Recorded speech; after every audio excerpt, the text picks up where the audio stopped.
You're listening to Our Space with Matt Vettese. You've probably come across our guest today on your For You page, your Instagram Reels, or on YouTube. He's a comedian, a content creator, and I swear most of you have already sent me his latest song, My Life is the Worst Life Ever. It is Kyle Gordon. Welcome, man. Thank you so much for coming on the pod today. Yeah, thanks for having me. Super psyched. Your song is probably the one song or video that people have DM'd me the most since I started making emo content. Like, you know, every now and then I'll kind of get the odd video of a stand-up comedy thing or like another reel or sketch, but everyone is sending me your video. Like, it is like hella viral. I love it. Yeah, I mean, mission accomplished. I'm very excited. And yeah, that's very cool. And it's been very cool to see how people like in the pop punk emo alternative world have like embraced it. I like couldn't have asked for anything more. It's very cool. I think it's just because it's so genuinely funny that it's just, I don't know, like, and also it feels like you're laughing with us, not at us. Yeah, and that's big for me because this is, you know, it's my newest single release, but it's one song on a whole album that's coming out on March 1st called Kyle Gordon is Great, and each song on the album is a parody of a different genre. And particularly this song, but really every song on the album is like, this is music that I enjoy and genuinely listen to. And I hope that comes through and comes across. But you know, the big thing I was focused on when, you know, recording the song and filming the music video was like, it ought to feel authentic. Like if it doesn't feel authentic, then that's where that dynamic that you were describing, you know, like laughing at or, you know, condescending to, like, that people can pick up on that so quickly. And like, if it hadn't been authentic, I think people would have immediately recognized that. So authenticity was like the name of the game when I was putting everything together. So did you have like an emo phase, or are you big into emo music? Was that sort of the inspiration behind the song? So I wouldn't say that like when I was young, I had an emo, like a hard emo phase, but like as you could tell on this album and the way I consume music, I go through, like, I just love absorbing like genres and subgenres and wanting to understand everything about them. So I didn't really have a anything phase. I was just kind of like class clown kid growing up. So I would say when I was really young, like, so I'm 31 now. So like right in middle school, American Idiot's coming out, My Chemical Romance, Blink-182 is kind of entering their sort of like I Miss You darker phase. And then, you know, a lot of that stuff was like, you know, as someone who was like absorbing a lot of what was on pop radio and was like, you know, hits and stuff, like you even had like AFI, like Miss Murder was like a hit. Like that was a big song. So like, as someone who was just absorbing all pop music and pop radio, that was just like in the water that you were like swimming in back then. And then as I got older, I got more into like, you know, emo, as you know more than anyone, is a very fraught term. So like, you know, getting into more of like American football and The Promise Ring and, you know, Get Up Kids, things like that. So my taste kind of runs the gamut, but it's definitely music that I like love and have listened to for a long time. It sounds like you're like a music lover just in general, right? Like I think I grew up that way. It always really was, you know, I think I had more of the emphasis on sort of like the emo and pop punk, but like I still listened to all of these other random things, or you had to be sort of like in a bubble to not be taking in a lot of the pop culture as well. And I think a lot of people also forget that, like you said, Miss Murder was on MTV, you know? Right. Like, exactly. Rise Against Ready to Fall was huge at that time, you know, and these were all songs that were getting radio airplay and they were getting their music videos on mainstream television. And it was like counterculture, but it was also, you know, pop culture at the very same time. Yeah. And I think this music in particular occupies such a strange, interesting place at that time. Because it's like, you know, you look at the pop charts in like 2005, 2006, it's like, you know, D4L Laffy Taffy, then it's like Miss Murder, then it's like Death Cab for Cutie, then it's, you know, Gwen Stefani. I mean, you know, and like Fergie, Black Eyed Peas. It's like, it's a really, I feel like when I was growing up, like there was such diversity on the pop charts, you know, which is so, we don't really have that anymore. yeah, right. And I think because everyone is so siloed, I think now, like, I don't know, maybe I could be wrong about that, but I think it was still this last gasp of like there was sort of a mainstream pop culture and mainstream, like everyone was sort of tuned in, or it felt like everyone was tuned in to what was like the mass culture. The popular girls, they might have been listening to Gwen Stefani, but they also were listening to like Blink-182 or like I'm Not Okay, you know, like that was like, it's pop music. And even if they didn't like it or they sort of didn't admit to liking it, they still knew what that song was. I feel like that's sort of the biggest shift with media from back when we were going up to today, is that back then it was sort of like pop culture was what was on MTV. It's what was on the radio, and everybody was consuming the same thing. Whereas now everything is so tailored to you specifically with the For You page that it's like, you know, people out there might not know who you are, even with billions of views and millions of followers. But it's like you're a celebrity to other people because you're like, oh, he's on my For You page all the time. You're on millions of people's For You page. And that's just sort of like the weird way that pop culture is sort of consumed, in that huge shift, right? Of it being so tailored for, there's massive TikTok stars with like 50 million followers that I've never even heard of. You put it perfectly. Like that's how I feel. And it's actually pretty nice because like the way I describe it is like, I'm not Tom Cruise. Like it's not like I can't leave my house and the paparazzi are chasing me around, but it's like, it is this thing of like, because everyone's feed is perfectly tailored to them. There are people for whom like I am a celebrity, a few, but like, and then to the rest of the world, they have no fucking clue who I am. Like, you know, it's like, you can go to Disney World and you'll be fine. 100%. Yeah. I don't need a bodyguard for sure. Like, so it's odd, I think, but it's also new. So it's like, I don't think people have fully digested like what it means or how this is going to change how like pop culture generally. I don't know. I don't think I fully understand it. Have you had any like any sort of weird encounters since your videos have started blowing up? Weird encounters? I mean, not really. Like people are usually pretty cool when they come up to me, and it doesn't happen all the time. But like, the funniest thing, the weirdest, and this is gonna get me like assassinated, but the weirdest, most intense like fan community. So Topps baseball cards they do a series every year where they have like people in pop culture and they make baseball cards for them. Did you get a baseball card?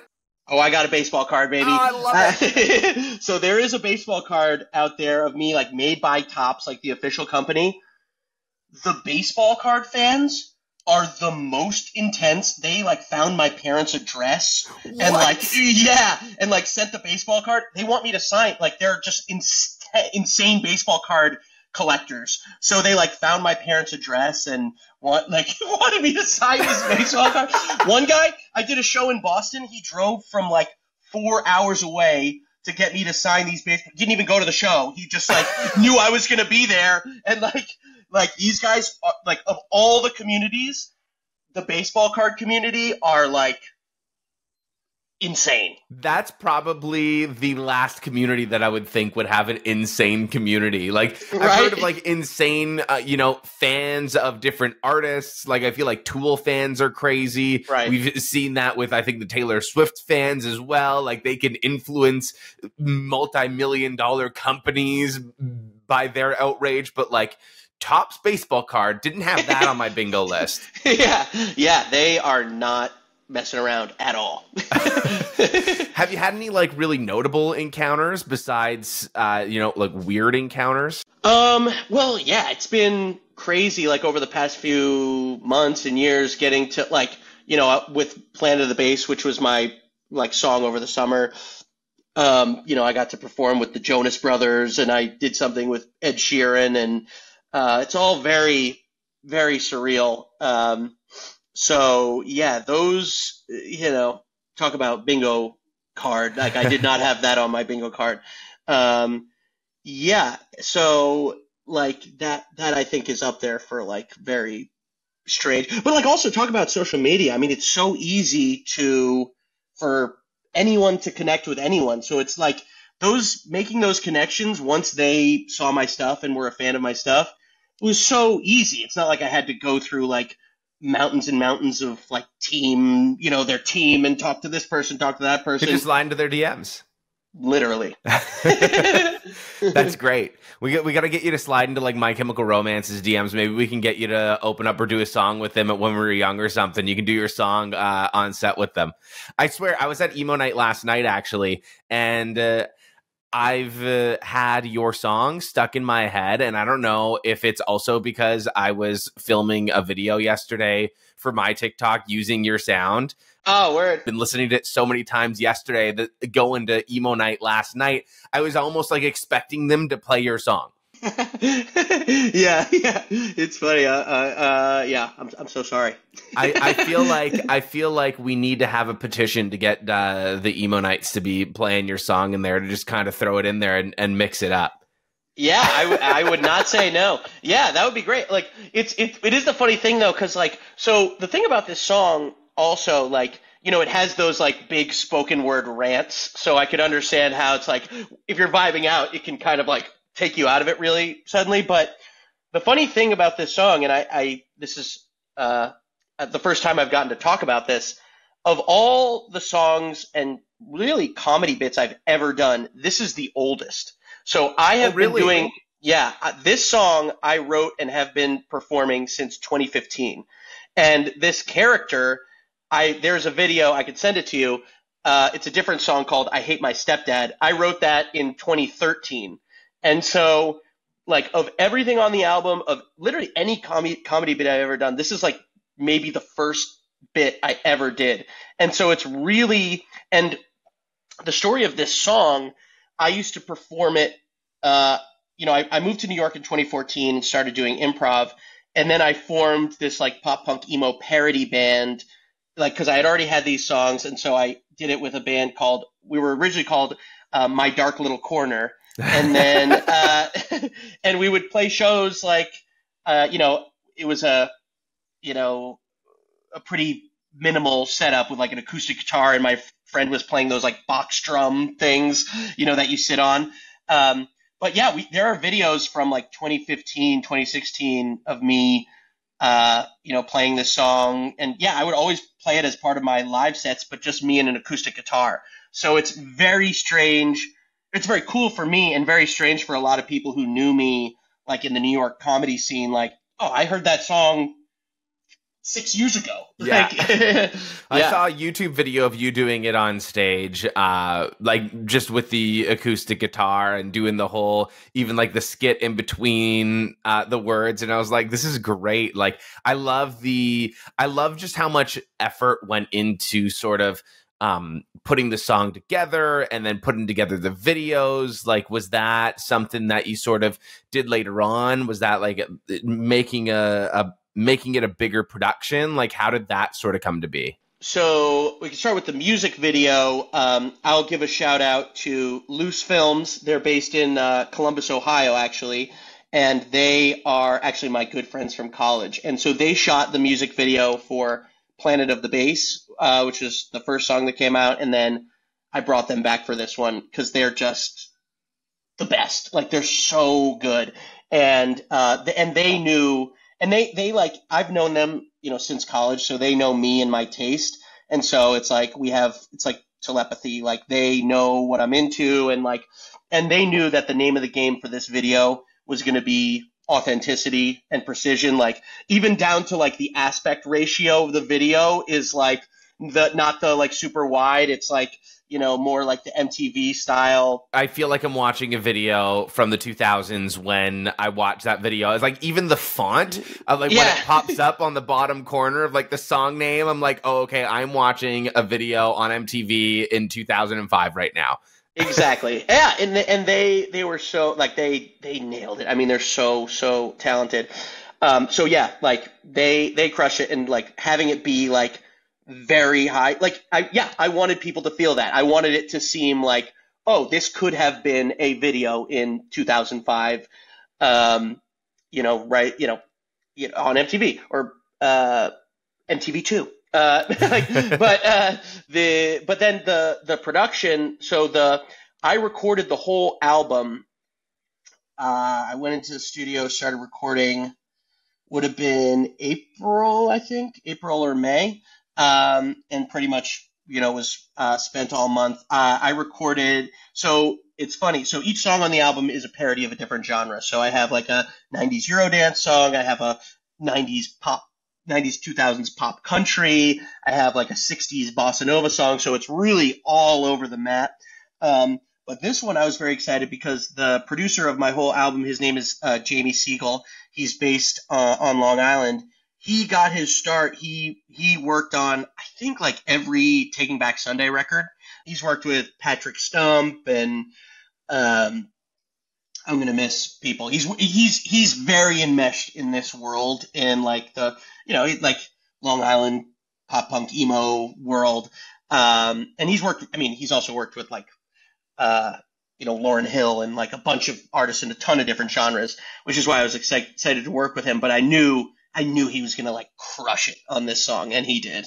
And it sounds like you really went above and beyond to like the authenticity part of things was really important to you, and you sort of like went really above and beyond to sort of make sure that was everything when putting this all together, which, I think you did a successful job with that. Thanks. Yeah, that was like a big thing for me. It's like, because if it didn't sound, at least to me, like, if something sounded off, like you can hear it, you can pick it up, you can pick up on that. And so I really tried to be very precise, but I knew because Jamie, the producer, like really comes from this world. I think this was probably the easy, like I think maybe like the first mix he sent me, I was like, oh yeah, you nailed it. What sort of brought this character on? Like, what made you really want to be like, you know what, doing an emo kid impression would actually be fucking hilarious. I need to do this. Yeah, I mean, cause I came up with this character and that first song, I Hate My Stepdad. This was back in 2013. So like, I think we were kind of just coming out of that mid 2000s, maybe like emo boom. So to then it felt like, it just felt like a fresh parody that I hadn't seen a ton of when I first came up with it. And it's been interesting that, I just didn't have the opportunity or the audience or the money to put it out like in this fully produced form until now. And so it's sort of closing the book on this sort of bit and character that I've done for so long. And so, to be honest with you, I was like a little worried about putting it out now. And I'm like, has its time passed? Like, because I've been doing this character for so long. But I think like it's been cool to see people appreciate just the fact that it does, it's catchy and it sounds authentic. But then also there's been so many waves of like the interest and passion on a mass scale has like, waxed and waned so much over, people fall in and on like I know the core true like scene has always been there, but like the size of like the passionate fan base I feel has like waxed and waned over like the past 20 years, I guess you could say. And so I was worried. I was like, is there going to be an audience? And now it's been so cool. I feel like there's such a great, like, renewed interest and passion from, like, really young people now, like Gen Z, in, like, this alternative culture. And also, like, there are like, sort of, like, TikTok emos that like, that are kind of like making this sort of music, that like my parody works just as well like about their music as it did, talking about like the Used or Hawthorne Heights or whatever, Yeah, you sort of like, I guess, put this all together at a perfect time, especially considering you had this character for so long. Now dropping this song now when everything's sort of at the height, and when we were young is going into its third year and still kind of riding that momentum of people wanting more of the emo world. And I love seeing this sort of revival kind of happen. And like you mentioned too, there are actually a lot of younger people that are kind of coming into this now, which is amazing. Although and it was really cool being at emo night last night, seeing a mix in the crowd, because I honestly thought that it was going to be mostly people like our age. And it was a mix of people our age and people younger. Although it's always weird to me when you kind of hear like a younger person say that they don't know who a band like Taking Back Sunday is. Right, so we're at the bar grabbing a drink, and Taking Back Sunday was on, and some like 20-year-old next to us was like, oh, I actually don't know this song, so like we'll grab a drink now, right? And what do you mean you don't know this song? Yeah, like, this is Taking Back Sunday. Yeah, this is what the whole night's for, is that, like, But it's kind of cool seeing, though, like, the younger people discovering a lot of the stuff that we grew up with. And then there's, on the other side of that coin, there's a lot of people that are our age that are sort of discovering a lot of the newer bands that are really big right now, like Hot Mulligan, who are sort of like the biggest new emo band right now, but a lot of maybe millennials weren't really keeping up with it. So there's just like a lot of discovery that's happening within the genre. And then seeing your sort of comedy video, I feel like also kind of brings people into it as well. And it makes us be able to, like, like I said, you can kind of like laugh at yourself and you're laughing with us. Is there like a stereotype that you knew that you sort of like really had to lean into with all of this? I kind of wanted the like mall emo aesthetic look, like sort of the classic, the eyeliner and the nail polish. And so that was a big part of it too. But I kind of like took a little things from a lot of, so you have the like very suburban, I hate my dad, like get off my bed. Like, honestly, like that's the most, I wouldn't say I ever like had a strong emo phase in the sense of like, I never like I like wore pajamas to school, so I didn't have like any like particular like fashion phase. You didn't have the swoop and the eyeliner. Exactly. But like when my dad, I was a very angsty teenager, so like to this day, if you ask my dad to do an impression of me at 16, his impression of me is "Get off my back." Like that's my dad doing me. So yeah, like yeah, but yeah. So I think like definitely that like kind of suburban angsty kind of thing. But then also like it's like the Tumblr poetry lyrics a little bit. Sort of those were the big kind of things I wanted to check off. I love how perfectly you nailed the like scream as well. Like even in the video when you go to the teacher and you're just like, ah! Like, yeah. It was just so like perfect. You're a stand-up comedian as well. You do comedy in every right. Is the musical comedy sort of your favorite? Yeah, so actually I don't really do stand-up comedy in the traditional sense. Like I don't really go on stage and tell jokes as myself. This is sort of, it's funny because, starting in 2020, I started to build an audience on social media, TikTok and Instagram and YouTube, doing a bunch of different characters. Most of them were not musical, but my live act since, all the way back 2014, it's always been a musical act. It's always been a musical act. So this is kind of fun in that I think it's introduced to the world people who may have known me like in my content, like over the social media. This is new to them, but like it's really the impetus for putting this album together and doing the fully produced version was like, I have all these songs that are part of my live act. I want to them to be fully produced and like be able to like release them out into the world. So it's kind of funny how it was like sort of a lot of twists and turns and went in a weird order of how I, presented it to the world. You're almost like morphing both worlds. Yeah, right? exactly. You had like skit and then music and just kind of boom. And now we've got Kyle Gordon is great. Exactly. Yeah. Yeah. So that'll be, that's the full album with all the different genre parodies. And that comes out on March 1st. And yeah, I'm super psyched. And then I go on tour. I'm going to be touring with a full band in April. So I'm doing some West Coast dates and then do a show in Boston, some in the Southeast, and then for the Netflix is a Joke comedy festival, I'm doing a show there in May in LA. So yeah. And is that going to have a live taping? Like, can you buy tickets to that?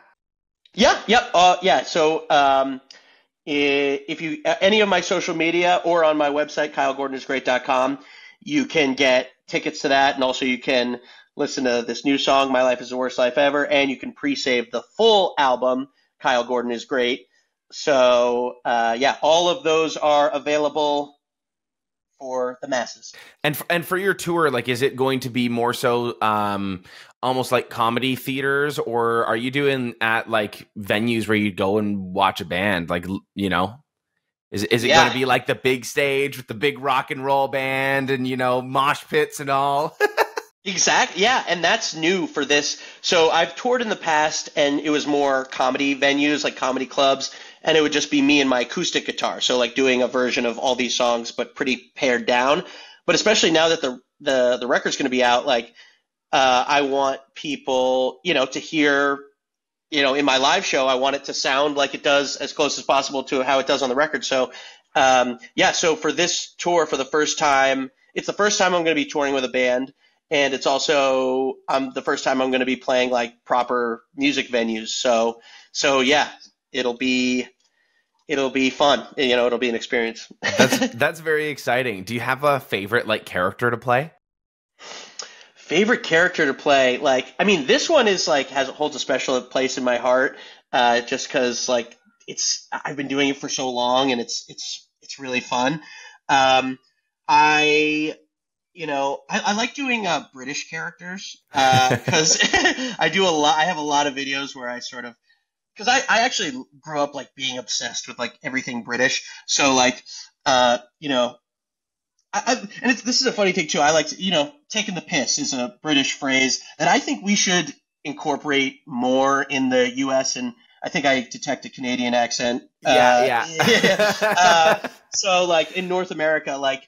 Because, like, the way I describe it, like, these characters' impressions, I don't think of them as, like, making fun. I think of them as, like, we need a term, like, taking the piss, like, lovingly fucking with people. Or, like, I don't, like...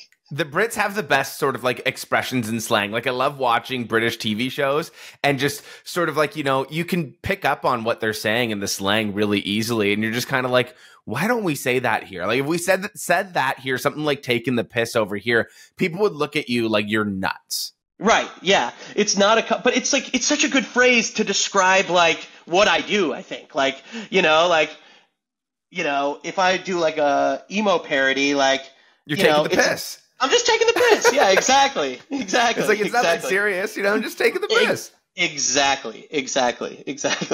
Yeah, but I like taking the piss out of British people too, and and I have a video that's a character. I do like super posh, like snooty British people, and then I have another video like making fun of British food. So yeah, I've taken pretty often take the piss out of British people. I love that. Normally, I ask people towards the end of each interview their favorite up-and-coming band. Usually that's because I interview a lot of other bands or like creators within sort of the emo, metal, punk sort of community. But, as someone like yourself, I feel like it's still a good question for you as a comedian, considering you're a musician yourself, making these songs, which is a different type of art. And, clearly you're very well versed within and music and a bunch of different genres. Now, it doesn't have to be like in the emo world, but do you have a favorite up and coming sort of artist or band, musician,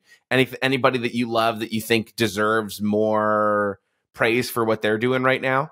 Yeah, so I'll start with, in the pop punk, emo, alternative world, I'll give a shout out to this band Smooth Brain, and they're a great up and coming band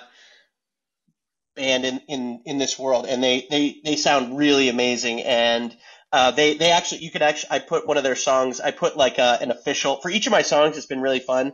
I've gotten to put together like an official playlist of like sort of some of the inspiration or like bands that sound sort of like what I'm parodying. And so if you go find me on Spotify, I have the official Worst Life Ever playlist, and I've got some Smooth Brain on there. But then in the comedy world, I'll give a shout out to some of my favorite, sort of up and coming comedians and creators. First, Brian Jordan Alvarez. Around the summer when I had Planet of the Bass, he came out with this song called Sitting that was like very viral and popular. And he's just, I'm just blown away by, he does amazing character work, and he's like a really very, very talented, improviser and actor. And then I'll also give a shout out to, Delaney Rowe, who's another, people would know her probably mostly from social media. She kind of does similar stuff to me in that she does a lot of different characters, but she's great she's like the best at parodying like movie tropes, and particularly like rom-com or like, Is she the one that does the videos where it's like every girl in like a 2000s movie? She's like a genius when it comes to like identifying and parodying like poorly written female characters. She's also one of my favorites. I also have to give a shout out to my good friend, Jacob Kaplan, who I also do a lot of videos with. He's a writer and a comedian, and he's great. So yeah, those are some of the big, people who I've really loved and enjoyed getting to work with. Well, thank you so much for coming on the podcast. I really appreciate you taking the time. Is there anything else that you wanted to sort of mention that people should do? Obviously, go and check out My Life is the Worst Life Ever. It is hilarious, and you can honestly unironically listen to the song. Like I can throw that onto a Spotify playlist in my emo playlist, and just like it'll come on and it'll just sort of like cheer me up. So go check out Kyle Gordon's song, and he is going to be on tour. Check out his website for the tour dates. Get your tickets and the Netflix taping. Is there anything else that you want people to know or check out? If you want to follow me, it's at Kyle Gordon is great. That's my handle everywhere. So that's maybe if you're new to my stuff, that might be a good place to start to dive in. Thank you for listening to Our Space with Matt Vettese. If you enjoyed yourself, please support the show by subscribing and leaving a review.